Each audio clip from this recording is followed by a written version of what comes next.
Hey there, I'm Carson, And I'm Patty. and we're the Wandering Dillos.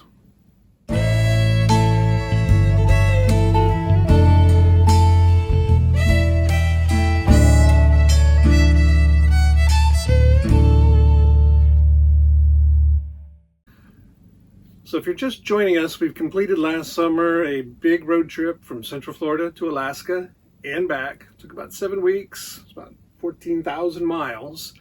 And a lot of folks had questions for us about our trip. So this video is to address some of those questions, give you some answers. If you'd like more information on the trip, you can go check out our blog. We'll put a link down in the description. The first question that we received was, how do you figure out where to stay, where to eat, and what new routes to take? Well, we do a lot of research before we leave. We watch YouTube videos, we talk to people who've been there before, friends that might be living in the area, and just talk about different places that they've been and beautiful scenery. As we're looking ahead, we check out campgrounds in the area. Canada has a lot of places that you can stop and stay either for free or very inexpensive. Stop and talk at ranger stations, see what they recommend and get ideas from them. Places to eat, again, would be research on the internet, where people have gone. We take notes as we watch those videos and things we want to try to do. Gotta eat at this place. And again, talking to friends in the area. Yeah, and I would add to that, once we're on the road, a lot of it's just talking to locals. When we're in a restaurant or somewhere along the trip, hey, where are cool places to go? We got a lot of good recommendations from people that we met along the way. The other good thing is there's a lot of resources out there. So specifically, if you're going to Alaska via Canada, the milepost, this thing is a library of information on every little stop along the way. So that's a good resource. And we do a lot of just travel by map, getting a good quality map, laying it out on the table and saying, hey, that looks kind of cool. Maybe we should go check that out. So yeah, it's definitely a mixture of planning up front to get the general idea for the trip and then working out a lot of the details on the road just as we're going. What will you do differently the next time you visit Alaska? I think for me, I absolutely enjoyed everything that we did on our trip to Alaska. We saw beautiful things. We got to see animals and scenery and just spend time together. And I think I would spend more time in some of the favorite places that we discovered. Valdez became my favorite city. I loved the mountains and the waterfalls and the off-road trails that were available, the animals that were there. I think we saw the most there. We saw sea lions and otters and seals and eagles and grizzly bears, and they were all there for the salmon. And it was just beautiful, and cute little restaurants, and the people there were just incredible, very welcoming. And we found a really fun place to stay. I think there are a couple places that we would have liked to have explored that we just didn't have time for. Dig in a little bit more to St. Elias Rangel National Park. And I think that's what I'd do, just spend more time. Yeah, and to kind of build on that, I think I would stay in one area and go deeper in those experiences. Our first trip was kind of the sampler platter. We wanted to try to cover all, as much of Alaska as we could, and don't regret that. I think that was the right call. But a second trip, I think it would be fun to stay in, one spot and do the glacier tours, fly over a glacier, something we didn't do. I think that'd be really cool. Again, get out on the water more, do another boat tour or maybe one of the paddling tours. It'd be really fun to paddle out with the otters. Not so much with the orcas or the giant stellar sea lions, but otters. That would be fun. But yeah, maybe just try to stay a little more local in that experience and have a deeper experience in that area. What do you wish someone had told you before you set out on this adventure? Yeah, for me, I wish we would have known ahead of time that in the summer, large, vast portions of Alaska and Northwest Canada burst into flames. That was kind of a surprise. None of our YouTube buddies mentioned that. None of the bloggers talk about that. But apparently it's a thing. When we talk to locals, we're just smoke so thick you can't see the trees alongside the road. And they're like, oh yeah, that happens pretty much every summer. If it's not our own local wildfires, it's ones blowing in from Russia across the Bering Sea. So had we known that, I think we may have adjusted our timing a little bit and maybe gone and done some of the more northern things that we wanted to do earlier in the trip before everything caught on fire. Because at the end, we were literally getting chased south by brush fires and forest fires. So that was a surprise. I wish somebody would have talked about that. There was one campsite that we had planned on being at for the summer solstice, and they were, running people out of there with helicopters. So it's like, okay, I guess we're not going there. Have to save that for another trip. I think for me, it would have been that the two roads that you can travel on in that part of Canada are the AlCan Highway and the Cassiar Highway. And it seemed that everything that we looked at talked about how scary the Cassiar Highway is and how terrible it is. And it's so remote, you're going to get eaten by a bear and die. Yeah, don't go there. You are going to break down. You are going to have a terrible experience. Don't do it. And as we were getting chased, we decided we would take the Cassiar. We had gone out on the AlCan, and I will tell you, the AlCan is a very rough road, and you're just going very, very slowly, creeping along, dodging potholes, frost heaves, all kinds of craziness. And we got on the Cassiar, and it was a beautiful road. It was smooth. There were no frost heaves, no potholes, and it was just a beautiful drive. And yes, it is extremely remote. Yes, you do not have cell service, so I think maybe that's another piece, is make sure you are communicating with somebody and they know the route that you're planning to take. But other than that, the Cassiar was amazing. It was beautiful. I recommend it highly. Yeah. And if you're one of those people that is really plugged in and wired in, you might go through some withdrawal being out of internet service for a while, but let your friends know that you're going to be offline so they're not freaking out, because there will be, from the time you start till the time you end, no internet, no Wi-Fi, no anything. But there were a couple places you could stop and pay. Yeah, if you wanted to pay $14 for 30 minutes of dial-up speed satellite internet, yeah, there are a couple spots where you can do that if you absolutely have to get your fix. Yeah, if it's urgent, yeah. Did either of you get any tattoos while you were on your trip?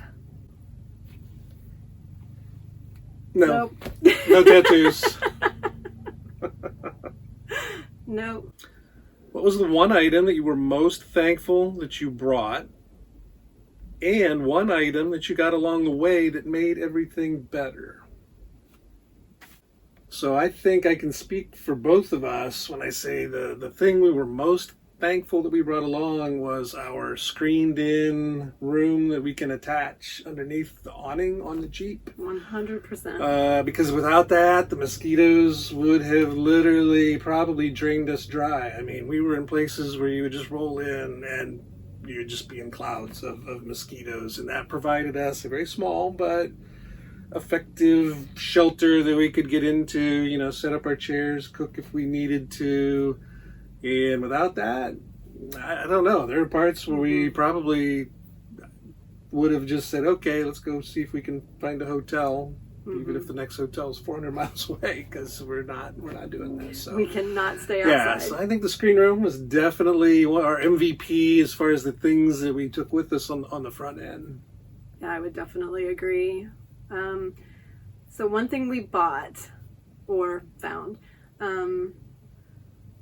on, day not very many, we broke one of our air It was mattresses. the first day of camping. Was it the yeah, first it was day? literally the first day of camping.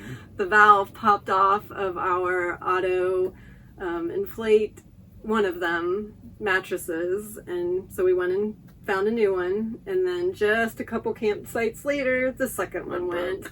Because that's how that works.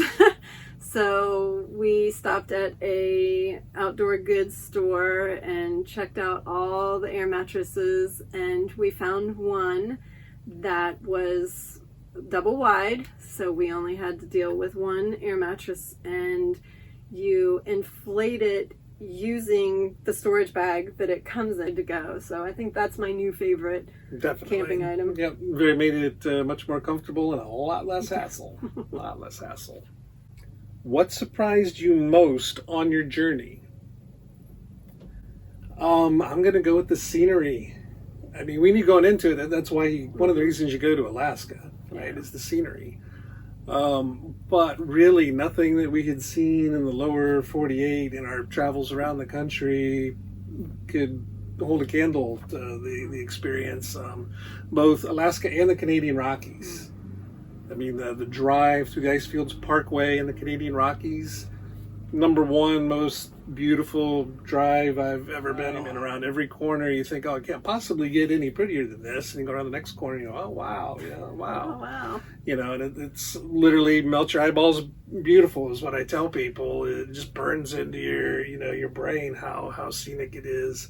And there were many places in Alaska that were the same. The road to Denali, the Denali Park Road. It's just everywhere you look. It's fantastic.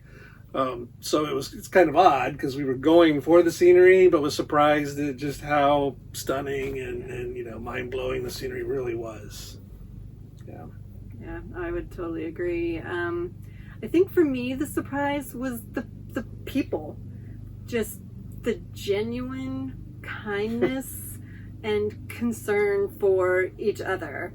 I think you get used to being on I-4. Right. Get out of the way. And people just blow by you. They don't care. If you're pulled over at the side of the road, it's like, oh, well, fend for yourself. I think that our nation is just kind of learning. It's like, oh, I'm afraid to stop and help somebody or whatever. But up there, I think the message that they've learned is that person could, especially in the winter, that person could die if I don't stop and help them. Yeah. And we had people everywhere we went that were so incredibly kind, and we had, if you look at the blog, we had a few incidents along the way where without the help of somebody else or just the kindness and concern, we would have been really, really, really stuck. And people just reaching out and talking to us and inviting us places and just to join them. Yeah, we had a few what really would have been catastrophes that ended up being fantastic experiences just because of the people that, chose to help us out and, take us under wing. So yeah, I would agree with that. I met a lot of cool people. Good people. Yeah. Do you have a process when things go awry? Do I have a process when things go awry? Well, Patty would probably say it all starts with an explicative. Oh, fill in the blank. Your favorite one, or several, depending on the situation. Then an assessment of the situation. You try to be as prepared as you can. So that's kind of the first step. Is this something that I can fix? And then if not, or if it is, you just get to it, and you work the problem. If not, usually more explicatives, and then that sickening realization that it's like, we're not going to be able to handle this situation right here by ourselves. And that kind of ties into your earlier response, right? At that point, then it's about reaching out and finding people, right? Finding the people that can help you, because we got in a couple spots where no matter how we thought we were prepared, we were, just not for the crazy things that happened, that were the one in a million things. And so then that's where having, reaching out to people, having a little bit of trust in those people, not being a jerk when you're dealing with those people, because I feel like you get a different response if you go in there with this sense of entitlement and like, I broke down and you need to help me and I need this fixed today. And that's just not a reality. there where I think it helps to be a little humble and just say, hey, we're kind of screwed. Here's what happened. Here was our plan. Obviously, that's not going to happen anymore. Can you help us out? And that worked out very well for us. Yeah, I assess the situation, try not to panic, because I'm really good at that piece. Be willing to start developing plan B, plan C, because plan A often is just kind of we might do that. It's more of a guideline. Yeah, right. It's We might end up doing that, and if you do, that's awesome. But yeah, trust in the people. If you don't have self-service, if you can't reach out, try to indicate that there's a problem that you need help with. Put out a flag, put out something that just kind of says, hey, if the please hood, don't just drive by. If the hood is up and there's a big puddle underneath your car and your legs are sticking out from under it, that's kind of a universal sign of distress. True, yeah, true. Might need some help. Yeah, I think the gentleman that pulled in said something along the lines of, this doesn't look like where you would like to be right now. And he could not have been more right. He was so accurate. So, yeah, start developing plan B. Be willing to throw away plan A. Yeah. Yeah, we always say you need to have a plan. Don't fall in love with the plan. Yeah. Never fall in love with the plan. Next question. Will you publish a book with the pictures you took? It's a good question. The intent is yes. Yeah, we definitely would like to take some of the stories from our blog and some of the better pictures and put that into a book. That's still on the list of projects to work on. Turns out that is actually a really big project. But we do have a smaller project that we've been working on that is a book. Mm-hmm. And more information on that very soon, we hope. It's again, it's a process, right? And but I think it's something fun, small little project, something to kind of learn how to do books, right? And we're going to be asking you guys for help. So you're going to play an important role in the success or not of this book. So stay tuned. More coming on that. Come. Yeah, exciting little project. Where to next? Well, last summer was definitely all about the adventure and just getting out on the road and just being together and exploring. This summer, we're going to circle back around. This is family and friends summer, kind of reconnect.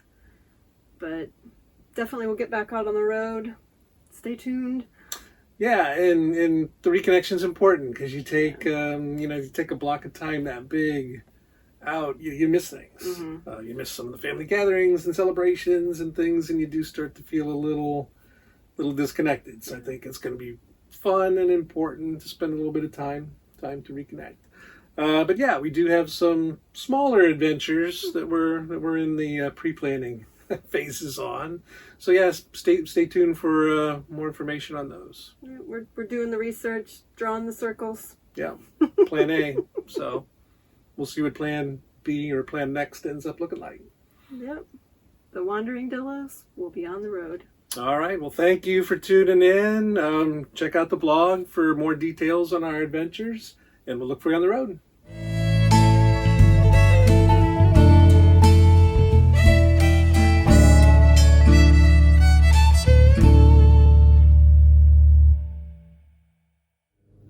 What was one item that you were most thankful that you brought, and or one item along you got? Let's try that again. Let's try that one again. This is a Kerrigan sentence. Do you want to break it up? That's okay. Read it. Yeah, I'll just try and actually read words.